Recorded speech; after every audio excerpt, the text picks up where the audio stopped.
Hello, dear friends. This is my proud privilege to have Dr. Waseem Khan. Doctor Waseem Khan एक मैं कहूँगा example हैं और मैं इस जो इंटरव्यू को थोड़ा डिफरेंट तरीके से करना चाहूंगा क्योंकि वसीम ने अपनी हिम्मत नहीं छोड़ी, बहुत सारे फेलियर झेले एफएमजी एग्जाम में और लेकिन उसको करके छोड़ा। तो वसीम बहुत बहुत बधाई हो आपको, आपके परिवार को। ये बहुत ही एक अच्छा एक टाइम होता है, एक माइलस्टोन जब हम क्रॉस करते हैं कि हमारी जो डिग्री है एमबीबीएस की यहाँ पे आके इंडिया में रिकॉग्नाइज हो जाती है और आपको लाइसेंस मिल जाता है, तो उसके लिए बहुत कंग्रेचुलेशंस आपको। Thank you so much sir, thank you so much. Waseem, मैं आपसे कुछ चीजें पूछ, आपने कहाँ से एमबीबीएस किया है? मैंने ओस्ट स्टेट यूनिवर्सिटी से किया, किर्गिस्तान से। Very good. और आपने लगभग कब फिनिश कर लिया होगा ये पूरा कोर्स आपका? 3 इयर्स अगो। 3 इयर्स हुआ। और मेरे ख्याल में आप ये एफएमजी एग्जाम कितनी बार दिया होगा जो आपने अभी इस बार पास किया? 7th time I passed. 7th time. देखो स्टूडेंट्स, हर इंटरव्यू एक अलग कहानी होती है और ये इंटरव्यू है, ये थोड़ी यूनिक कहानी है क्योंकि इस कहानी में बहुत नेचुरल मोटिवेशन है। अगर किसी को सुनना है ये बात की 7वीं बार तक लड़ते रहने का जज्बा मेंटेन रखना, ये अपने आप में ही एक हिम्मत की मिसाल है, हौसले की मिसाल है। और बहुत सारे ऐसे लोग जो इस इंटरव्यू को सुनेंगे उनको ये पता लगेगा कि कई बार हम दूसरा फेलियर देखते हैं और तीसरा देखते हैं तो हमें लगता है यार मेरा तो हो नहीं रहा एग्जाम पास, बाकी लोगों का हो रहा है, तो कहीं ना कहीं डिमोरलाइज होके कुछ लोग वो गेम से बाहर भी चले जाते हैं कि मैं किसी और यूनिवर्सिटी कॉलेज कंट्री का कुछ कर लेता हूँ या एमबीए कर लेता हूँ या कोई और चीज देख लेता हूँ, मुझे ये दोबारा से फेस नहीं करना है। लेकिन वसीम ने 7वीं बार में वो करके दिखाया है। और मुझे ये कहानी याद आ रही है, एक हम छोटे होते कहानी पढ़ते थे, एक राजा और मकड़ी कहानी होती थी कि एक राजा हिम्मत हार के बैठ गया, 5-6 बार हार के वो बैठ गया कि मैं अब तो मेरा किंगडम मेरे हाथ से निकल गया। और बैठा बैठा वहां पे उसने देखा कि जंगल में कि एक मकड़ी जो है वो बार बार चढ़ के अपना जाला बनाने की कोशिश कर रही थी और फिर गिरती थी, फिर चढ़ जाती थी। और ऐसा उसने बहुत बार किया, तो उसको देख के लगा कि अगर ये कर सकती है जो मकड़ी, जो मतलब एक एक दूसरा बहुत ही छोटा सा एक मतलब प्राणी है, तो मैं क्यों नहीं कर सकता जब मेरे को कुदरत ने इतना कुछ बख्शा हुआ। तो वसीम ने वही कहानी को करके दिखाया है। तो रियल लाइफ एग्जांपल्स ज्यादा हमें मुझे लगता है अट्रैक्ट करती हैं। और Waseem, thank you very much for sharing your sort of success with us on this platform. You are welcome sir, you are welcome sir. It would have not been possible without you, truly speaking. तो मैं थोड़ा इसको add on करना चाहता हूँ, जो भी इसको देखेगा बाद में, specially for the guys who are crossing, who are in between 140 to 149, तो उनको मैं ये बात बोलना चाहता हूँ, हिम्मत नहीं हारने का। आप जितना इसको पुश करोगे तो at the and you will do it, trust me. But क्या होता है ना, कंसिस्टेंसी रहना, कंसिस्टेंसी, ये रिदम ब्रेक नहीं करना है। जब तक वो बोलते हैं ना सर, हम यूट्यूब सेशन में आप बोलते जब तक तोड़ेंगे नहीं तब तक छोड़ेंगे नहीं। तो एग्जैक्टली वही। बहुत ही, देखो एक कहानियां होती हैं, फिल्में होती हैं और एक रियल जिंदगी होती है, बहुत डिफरेंट होता है। और जो लोग इससे गुजरते हैं वही समझते हैं कि कितनी हिम्मत चाहिए होती है। बहुत सारी रातें होती हैं जिसमें आप डिमोरलाइज खुद भी हो जाते हो। उस रास्ते पे चलते चलते भी बहुत सारा ऐसा टाइम आता है कि आपका छोड़ने का मन करता है कि नहीं यार मुझे अब नहीं करना है, मैं कितनी बार ट्राई कर लूं इसको। लेकिन फिर भी उसको अगली सुबह फिर से वही लड़ने का जज्बा दोबारा बनाना अपने आप में एक बहुत ही हिम्मत का काम। तो Waseem, really that really proves a lot about you. तो वसीम, आप अपना जो ये प्रेपरेशन की जर्नी है इसके बारे में कुछ ऐसा शेयर करें जिस ताकि हमारे जो आने वाले स्टूडेंट है, पर्टिकुलरली वो जो रिपीट कर रहे हैं, उनके लिए ये इंस्पिरेशन बन पाए। पर्टिकुलरली मैं रिपीट के लिए ये बोलना चाहता हूँ, जो लास्ट वाले 15 डेज होते हैं ना सर, जो लास्ट वाले 15 डेज वही आपको बना देता है। Either that will make you और दैट विल ब्रेक यू। तो उसमें क्या रखना, अपना मटेरियल पहले से ही रखना था कॉन्शियस, छोटा, मतलब जो आपको इंफॉर्मेटिव हो, ज्यादा पढ़ने का नहीं वहां पे। तो मेरा जो फेलियर जो पहले होता था, तो मटेरियल वास्ट होता था, I could not memorise at the end, तो मेरे लिए वो प्रॉब्लम होती थी। और अपन जो फ्रेंड सर्कल है वो थोड़ा कम बना लो। इसमें आपको क्या होगा ना, ऐसे लोग भी आपको मिलेंगे जो आपको डिमोटिवेट करना चाहेंगे, फॉल्स इंफॉर्मेशन, वहां ये हो गया, वहां ये हो गया। But at the and what matters, आप कितना हार्डवर्क करोगे। और फ्रेंड सर्कल आपको इतना छोटा रखना है कि जो लोग आपके साथ हो, और हार्डवर्क में वही मतलब जब आप फेलियर के थ्रू जाते हो तो at the end your family matters. अगर आपका and must be thankful to my mom and dad, and in this I would contribute in this success, my friends contribute a lot, especially my dearest friend Madhu ma'am, Mahesh bhai, Dr. Rahul, Dr. Khalid, and much more. List is much more, but मैं उनके साथ बहुत मतलब friend circle उतना ज्यादा नहीं था, मैं थोड़ा कन्फाइनेड रहा क्योंकि मुझे पता था what I have to do. लोगों ने बोला कि इट विल बला बला बला कि जॉब करो, ये करो। I never joined anything. मुझे पता था कहाँ पे मैं लैग कर रहा हूँ। तो दिस टाइम आपको भी पता है, लास्ट टाइम मैंने आई गॉट स्टक इन 145। आपने ही बोला छोड़ने का नहीं इसको। तो मंत्र वही है especially for the repeaters who are repeating and who got stuck in between 140 to 149। तो उनके लिए बहुत प्रॉब्लम होता है। इंसान को लगता है कि I should give up. No, मैं इसको वाइड एग्जांपल हूँ। No, never give up. तो और मैं इसको एड इस तरह भी करना चाहता हूँ, निस्ट के जो यूट्यूब सेशन होते थे ना, लास्ट वाले, आपका सेशन, डॉक्टर विनीत सर का सेशन, स्पेशली यूअर्स, तो उन्होंने मुझे बहुत हेल्प दे दिया लास्ट पे रिवाइज। क्योंकि रिवाइज तो आप खुद जब आप यूट्यूब सेशन लेते हो तो आप खुद बोलते हो कि रिवीजन इज द की। बार बार चीजें आप सामने रखोगे ना, आपके सामने, that becomes permanent memory, I think so. तो रिपीटर्स के लिए ये है, और फ्रेशर के तो लिए माशाल्लाह दे आर बैंग ऑन। तो रिपीटर्स के लिए थोड़ा प्रॉब्लम होता है कि what I should know, but ये होना चाहिए पहले ये गोल बनाना चाहिए कि मतलब मुझे क्या करना है। बाकी बातें तो होती रहती है, बातें किसकी नहीं होती। जी जी जी, बहुत ही अच्छा वसीम, आपने बड़े इंपॉर्टेंट पॉइंट बताया कि नंबर 1 की revision is the key to success. आपने खुद ही अपने आप को जीके देखा है आपने। तो मटेरियल तो दुनिया भर में फैला हुआ है, मतलब इतना ज्यादा मटेरियल है कि आप चाहे जितना मर्जी, मतलब आज मेरे को शायद ईएनटी में आए हुए 21 साल हो गए, और मैं शायद अगर मैं बोलूँ मैं ईएनटी पूरी जानता हूँ तो बहुत ही गलत बात होगी। मतलब इतने सब्जेक्ट वास्ट होते हैं। तो हमें अपने, कहते हैं कि अपना सब्जेक्ट को उस तरह जानना है जो एग्जाम के लिए चाहिए, और उतना ही मटेरियल इकट्ठा करना है जितना हम बाद में संभाल पाए। उसी मटेरियल को आप मल्टीपल टाइम रिवाइज करो, उसके अराउंड क्वेश्चन करो, ताकि वो कहानी और समझ आती जाए। और दूसरे नंबर पे आपने सही बोला कि बहुत सारा इस समय आपको सोशल सर्कल नहीं बढ़ाना है अपना, मतलब बिकॉज आप ठीक कह रहे हैं कि कुछ हर तरह के नए नए लोग मिलते हैं, और कई बार हम किसी से बात करते हैं वो भी कहता है कि यार मेरा तो हो ही नहीं सकता, ये तो बहुत ही मुश्किल एग्जाम है, और हम भी उसी सोच को सोच रहे होते हैं। तो हमारी अपनी सोच ही जो है वो डबल हो जाती है कि हाँ यार ये शायद इसको भी लग रहा है, मुझे भी लग रहा है, तो दो नेगेटिव लोग मिलके महा नेगेटिव बना देते हैं। तो वसीम ने सही बोला कि थोड़ा सा मतलब पॉजिटिव लोगों के साथ रहो, थोड़े जो अपने सपोर्टिंग लोग हैं, और फैमिली सबसे बड़ा पिलर रहता है। मैं हमेशा बोलता हूँ, हो सकता है कि आप वो पेरेंट्स जो रिपीट कर रहे हैं स्टूडेंट्स, उनको लगता हो कि पेरेंट्स का शायद गुस्सा है या उनके मन में क्वेश्चंस हैं। हो सकता है कि एक आध दिन के लिए रहे थोड़ा गुस्सा, गिला शिकवा, क्यों नहीं हो पाया, तुम्हारे पड़ोसी का हो गया, मेरा नहीं हुआ, तुम्हारा नहीं हुआ, ऐसा। लेकिन at the end of the day they stand by your side, they are right behind you, they are your biggest pillar actually. So that's wonderful Wasim. Wasim, कोई आप अपनी पूरी 7 अटेम्प्ट की जर्नी में कोई मौका ऐसा आया हो जो आपको बहुत ही दिल को छू गया हो, या ऐसा कुछ लगा हो जो आप शेयर करना चाहो?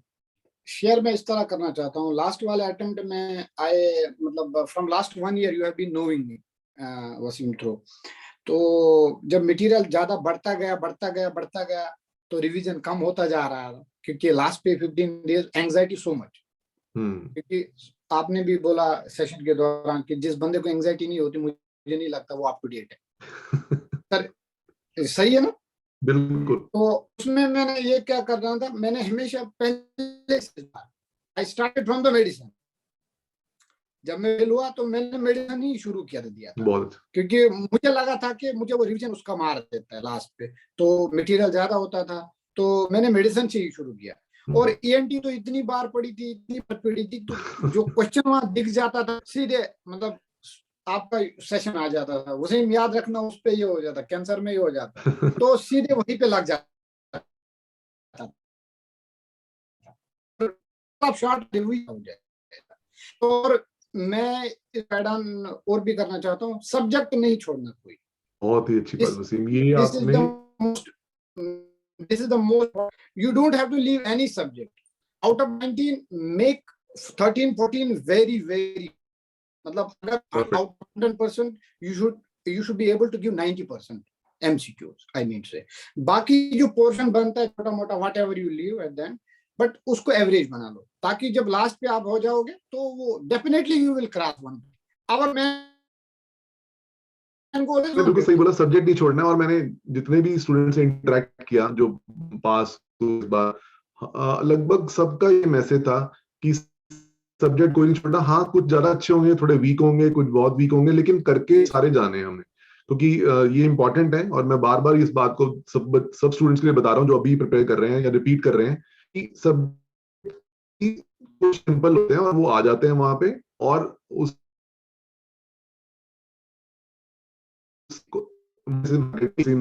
सही। और वसीम, अगर मैं आपसे पूछा कि आप क्या सजेस्ट करते हैं कि स्टूडेंट्स को मतलब शुरू में धीरे धीरे पढ़ना चाहिए, अभी जैसे जनवरी फरवरी में, और लास्ट में जाके स्पीड पकड़नी चाहिए, या शुरू से क्या आपका क्या रहेगा, व्हाट आइडियल थिंग? नहीं, अगर मैं इसमें ऑनेस्ट रहूं तो कंसिस्टेंट रहना है, मारना नहीं है अपने आप को, कंसिस्टेंट रहना है। देखो अभी क्या है ना, अभी जनवरी फरवरी मार्च तो जहां भी आप बैठे हो, अभी कहीं पे विंटर है, कहीं भी थोड़ा मौसम अच्छा है, तो मुझे लगता है मॉर्निंग में उठना बहुत अच्छा रहता है। क्योंकि मैंने जो 6-7 में देखा ना, मैंने मॉर्निंग भी देखा, even I have not been sleeping for 2 days I think. मैं 2 दिन ही सोता था कभी कभार, पर वो 2 दिन में मुझे पता था कि वो फ्रूटफुल नहीं हो रहा, but due to anxiety, pressure, वो भला भला वो एडान हो जाता था। पर मैं इसको ऐसे बोलना चाहता हूँ कि जो मॉर्निंग सेशन आप बनाओ ना, वो बनाओ फ्रॉम 5:30 or 6 एग्जैक्टली। और अपनी प्रिपरेशन में मोबाइल प्लीज अवॉइड कर लो। अगर बिल्कुल सही बोला, क्योंकि एक टारगेट बनाना, टारगेट अगर अपना पर्सनल बता दूंगा तो वो आपको लगेगा शायद नहीं, ऐसा नहीं है। अपने जो आपका विल पावर बता रहा है, आपका माइंड बता रहा है, तो उसको फॉलो करो। मैं नहीं बता मेरा पर्सनल कर लो, no, it will not help you, but whatever you will follow that by heart. True. और कंसिस्टेंट रहना बहुत जरूरी है, बहुत ही जरूरी। बिल्कुल।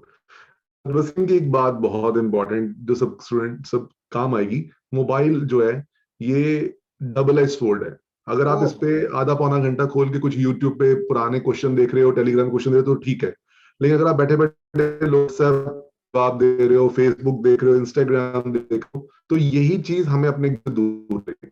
तो मैं तो यही सबको बोलता हूँ, पास में भी बोला करता था कि अगर आप हो तो ये फेसबुक इंस्टाग्राम को थोड़ी देर के लिए डिलीट कर दो। मुझे अभी भी याद है, एक बार मैंने पहली बार शायद 2017 में, मतलब एक क्लास में, लाइव क्लास थी दिल्ली में, और मैंने स्टूडेंट को बोला कि आप इंस्टाग्राम एटलीस्ट जो है उसको गुड बाय बोल दो, कि अभी हम इंस्टाग्राम पे हमें होने की जरूरत ही नहीं है। जब एग्जाम हो जाएगा उस दिन इंस्टाग्राम इंस्टॉल करें। मैं उस दिन शाम को मैसेज भी डालता हूँ कि आज इंस्टाग्राम इंस्टॉल कर लो भाई। मैं तो थोड़ा इसको ऐड ऑन करूंगा। क्या हुआ फ्रॉम लास्ट 3 years, ऐसा हुआ कि मैंने जब फेसबुक बंद कर दिया, इंस्टाग्राम बंद कर लिया, the friends who know me are very close, उनको लगा कि there is wrong with the person. तो मेरे डैड बोलते जब मैंने Facebook off, Instagram off, everything off, sometimes मुझे इतना खराब लगा था कि व्हाट्सएप भी बंद कर दो। तो मेरे जो डैडी है वो मुझे शाम को फोन करते, बोलता कि आजकल फेसबुक पे तुम्हारी फोटो नहीं आ रही है, व्हाट्स रॉन्ग विद यू। उस वक्त उनको, now his son is very serious, dam serious. Very good. तो मैं नहीं चाहता, मतलब ये नहीं कि जरूरी है कि ऐसा कोई बंद कर ले, पर फॉर मी मुझे लगता है मुझे हेल्पफुल हो गया। फ्रॉम लास्ट 3 years मैंने फेसबुक नहीं देखा, ना इंस्टाग्राम देखा। ये एनर्जी लिमिटेड एक फैक्टर है, एनर्जी लिमिटेड चीज है। आप अपना पूरा दिन में उतने घंटे होते हैं सबके लिए, और आप उसको इंस्टाग्राम पे आप जैसे ही स्क्रॉल कुछ करोगे ना, दैट विल ड्रेन एनर्जी। वो करता सेशन चलता जाएगा, वहां से टाइम निकल जाएगा। बिल्कुल बिल्कुल, वो डोपामिन किक जो होती है ना, वो हमें वहां पे ले जाती है। All about dopamine, all about dopamine. बिल्कुल बिल्कुल। वसीम, कभी कोई ऐसा मौका आया हो आप कभी इस पूरे दौरान की जब आपका छोड़ने का मन किया कि बस मैं नहीं कर रहा, बस यार छोड़ कुछ और ही कर लेता हूँ, या एक्चुअली किसी चीज ने आपको हेल्प किया हो कि वापस आने में? There are two persons in my life, my dad and one of my dearest friend Madhu ma'am, जिनको मैं बोलता हूँ। तो फेज ऐसा आया था मेरी जिंदगी में, आई शुड लीव दिस, नहीं अब नहीं हो रहा है, I should start something else. तो मेरा जो डैडी है ना, वो एक्चुअली ही ट्रस्ट्स मी। तो उन्होंने बोला कुछ नहीं होता, ये तो अभी 145, 142, 140 ईयर्स इन मल्टीपल टाइम्स ना। तो बोला बेटा कुछ नहीं होता, टेंशन ना लो, तुम जहाँ पे हो स्टक, अगर तुम्हें लगता है तो तुम अपने दिमाग से सोच लो, पर मुझे कोई प्रॉब्लम नहीं है। क्योंकि तो डैडी ने बोला कोई बात नहीं, जो आपको अच्छा लगे वो कर लो। तो मुझे लगता है वो बहुत बड़ी बात होती है। बिल्कुल, तो फेथ बहुत, किसी का फेथ आपके बिकॉज ऊपर, किसी का वो ट्रस्ट मुझे आपके ऊपर। वो मुझे हमेशा ट्रस्ट करते हैं। बिकॉज हम्म, मैं हमेशा from the 9th 10th 11th 12th I have been in my toppers in school time. तो थोड़ा बहुत होता है उधर उधर, फिर चला जाता है। तो फिर because 19 subject is a very big deal, या 19 ट्रू, बिल्कुल सब्जेक्ट एट वंस। बिल्कुल बिल्कुल तो बिल्कुल। तो जो भी फ्रेंड सर्कल था मेरा, तो that helped me a lot in this. Very good, very good. So Wasim, बिल्कुल ठीक है कि सबके टाइम में चलते चलते ये मौका आता है कि मैं इसको आगे नहीं करना चाहता, मैं छोड़ देना चाहता हूँ। तो कोई ना कोई इंसान हमें गाइड करता है, हमारे पेरेंट्स, हमारे कोई दोस्त हमें हिम्मत देते हैं और हम दोबारा उस पे चलना शुरू कर देते हैं रास्ते पे। और सक्सेस वेट कर रही है, हमारा थोड़ा सा और दूर है। ये है कि थोड़ा दूर बैठी है सक्सेस, जाके आपको उस रास्ते चल के ही पहुंचना है। अगर आप बीच में कहीं से आप साइड कट मार लेते हो तो किसी और रास्ते निकल जाओगे। बस कि आपको चलते जाना है और आखिर में सूनर और लेटर ये हो जाता है। और believe me Waseem, it's a wonderful really, feeling to interact with you like this। and मेरे लिए वो लोग बहुत अजीज होते हैं जो लोग हिम्मत नहीं हारते और आगे चलते रहते हैं और करके दिखाते हैं। क्योंकि पहली बार पास होना भी अपने में बहुत बड़ी बात है। मैं कंग्रेचुलेशन देम और हैट्स ऑफ टू देम। और लेकिन जो लोग एक फेलियर के बाद, दूसरे के बाद, तीसरे के बाद चलते रहते हैं और पहुंच जाते हैं, ये एक अलग ही तरह का अंदर का मेकअप है जो आने वाली लाइफ में बहुत पे करेगा। क्योंकि लाइफ में ये लास्ट चैलेंज नहीं था, आप में बहुत सारे चैलेंजेस और वेट कर रहे हैं, आपकी किसी और फॉर्मेट में वेट कर रहे हैं, कहीं ना कहीं आएंगे और वो आपका टेस्ट लेंगे। तो जी सर जी। आपने कहीं ना कहीं प्रूव कर दिया कि कुछ भी हो मैं देख लूंगा, मैनेज कर लूंगा यार, है ना। वो एक एटीट्यूड आ जाता है और that attitude comes with hard work. Attitude comes with the hard work. I really agree with this. Or there is no substitute hard work. There is no substitute, No absolutely. sub. I agree with। तो एक गोल बनाना चाहिए पहले ही।